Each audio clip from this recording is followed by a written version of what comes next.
ககனோட ஆஃபீஸ்க்கு வந்த இந்து ஒரு காலை பிடிச்சிட்டு, அண்ணா என்னை மன்னிச்சிடுங்க அண்ணா அப்படின்னு அழறாங்க. எந்திரிமா, ஏன் இப்படி பண்ணுற அப்படிங்கிறாரு. இல்லை, நான் இதுக்கு முன்னாடி இவ்வளோ பைத்தியக்காரத்தனமாக நடந்திருக்கேன், உங்களை எவ்வளோ அவமானப்படுத்திருக்கேன், ஆனால் நீங்கள் எப்படி எனக்கு 2 கோடி ரூபாய் கொடுத்துருக்கீங்க என் மாமனார் மாமியார்கிட்ட அப்படின்னு சொல்லி இந்து அழறாங்க. உனக்கு யார் சொன்னது, யார்ட்டையும் சொல்ல வேணாம்னு சொன்னேன் அப்படிங்கிறாரு.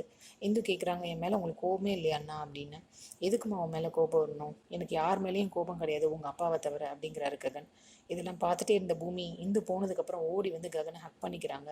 எப்படி சார் இப்படி இருக்கீங்க, உங்களை கொல்லணும்னு நினைக்கிறவங்க ஃபேமிலிக்கு கூட நீங்கள் வந்து இவ்வளோ உதவி பண்ணுறீங்க, உங்களுக்கு ரொம்ப நல்ல மனசு சார் அப்படின்றாங்க. ககன் கேட்குறாரு, இந்து வந்ததை பார்த்தியா அப்படின்னு. ஆமாங்கிறாங்க. இவ்வளோ நல்ல மனசுக்காரர் என்னை லவ் பண்ணுறாருன்னு நினச்சா எனக்கு ரொம்ப சந்தோஷமாக இருக்குது அப்படின்னு பூமி சொல்கிறாங்க. ககன் நினச்சி பார்க்குறாரு, அவங்க வீட்டுக்கு போய் பேச போகும்போது பூமி, நான் உன்னை லவ் பண்ணுறேன்னு எப்போ சொன்னேன் அப்படின்னு அவரை தள்ளி விட்டது ஞாபகம் வருது. பூமியை தள்ளுன்னு சொல்லிட்டு பழசையெல்லாம் பட்டும் படாமல் பேசுகிறாரு. என் மனசு முழுசும் நீங்கள் தான் இருக்கீங்க அப்படின்னு நினச்சிட்டு பூமி வெளியில் போயிடுறாங்க. அடுத்த எபிசோடில் நட்சத்திரா புது பிளான் ஏதோ பண்ண போகிறாங்கங்கிறது மட்டும் தெரியுது. அது என்னங்கிறத பொறுத்து இருந்து பார்ப்போம். சீரியல் அப்டேட் தெரிஞ்சுக்க எங்கள் சேனலை சப்ஸ்கிரைப் பண்ணுங்கள். மீண்டும் அடுத்த அப்டேட்டில் சந்திப்போம்.